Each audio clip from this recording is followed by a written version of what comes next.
Hello everybody and welcome back to Screen Stars. I'm here today to bring you my review for the 2019 action sport drama Trading Paint, a film that is directed by Kazan Keda and it stars John Travolta as Sam Munroe. We have Toby Sebastian as Cameron Munroe.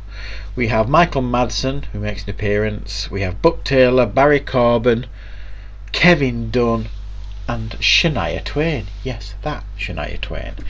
Now this is a film that, I'll be brutally honest, I was kind of dreading a little bit, because John Travolta's track record as of late hasn't been the best.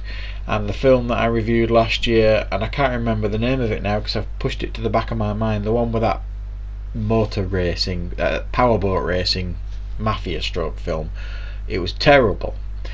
And he had that other mafia film he made last year that everybody didn't like very much, so he's not really on a winning role at the minute, John Travolta.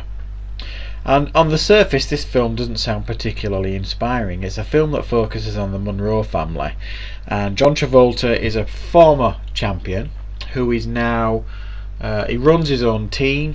It's like NASCAR type racing in the south. He runs his own team and his son races for him now,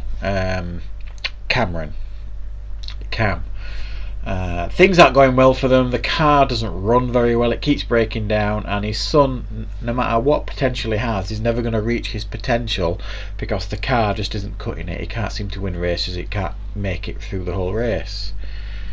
So he does the unthinkable and he quits his dad's race team and he goes and works for Michael Madsen's race team. And Michael Madsen is the bad guy of this piece. He's the guy that, you know, wins all the races. He owns all these car lots. He's got loads of money. He can have the racing car that he wants, the best one on the track. And he basically offers John Travolta's son a job. He says, "Come race for me," and because he knows it'll wind his dad up, which it does. So this is a story of like a son like abandoning his dad, going and racing for his enemy. John Travolta then has to come out of retirement and start racing himself to try and make ends meet with the team.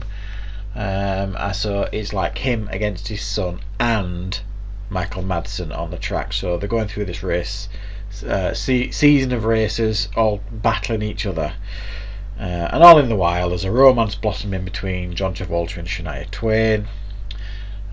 His son Cam is struggling to come to terms with the decisions he's made. All this drama and stuff erupts, as you can imagine, with a film like this. And by the end of it, you know, they are all racing for the championship type of thing. It's kind of very, very predictable stuff, really. And in a lot of ways, it's almost like the live-action version of Cars. You know, the Pixar film with Lightning McQueen.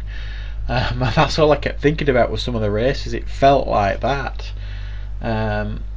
Which kind of made me smile. Now, apart from the fact that, like I've said, this film is laid out a certain way, a formula, is very, very predictable, and you know, you can almost guess what's coming next, and it pretty much does. You know, there's like everything you'd expect in a sports movie stroke racing car movie kind of happens. You know, betrayals, bad enemies racing each other, bad crashes, family dramas, and just tick them all on the list, and they're all in this movie. But I'll be honest here, I actually quite liked this film. It was far more watchable than I expected, and that was down mainly to John Travolta, who put in a very good performance here. Now, I don't know why I or we should sound surprised by that, because he's an incredibly talented actor, John Travolta. But he could argue he's taken his foot off the pedal in recent years. Pardon the pun with this film. But he delivers a really, really nice performance here. Quite a vulnerable character. Michael Madsen is Michael Madsen. You know what you're going to get with him. Plays the grizzled, bad guy type role. And Shania Twain kind of surprised me. I can't honestly tell you a film that I've seen Shania Twain in, and I know she has dabbled in acting. But as like a love interest type role, she does a decent enough job. and she works well with John Travolta here, and there's some decent chemistry going on. The relationship between John Travolta and his son was good. It held the film together.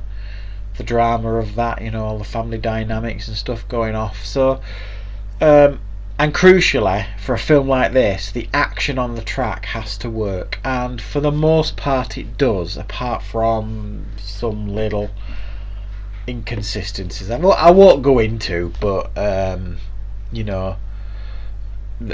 few inconsistencies in regard to the racing. That was convenient plot device type things in the races. For example, he's struggling. He's winning comfortably early on in this car that's rubbish, and then it breaks down, and then he gets this awesome car later in the film, and he just wins it by a hair's breadth type of thing. So it's all devised to make it more exciting to watch, and it's okay. The racing stuff works for the most part, and it's fairly exciting to watch. So yeah, I'm not saying this is the best thing I've seen in ages, because it isn't. It's certainly watchable, and if you're a racing fan and a NASCAR fan and all that kind of stuff, I think there's stuff here for you to enjoy. It's got good performances. It's got well-made driving racing scenes, and it is certainly far better than I expected it to be. It is actually quite watchable. So I'm going to give it a 6 out of 10. It's above average for me, much better than I thought it was going to be. And I think if you're a fan of films like this, I think there's enough here to keep you interested. So that is my review for Trading Paint. Thank you very much for watching, everybody, and of course I will see you next time on Screen Stars.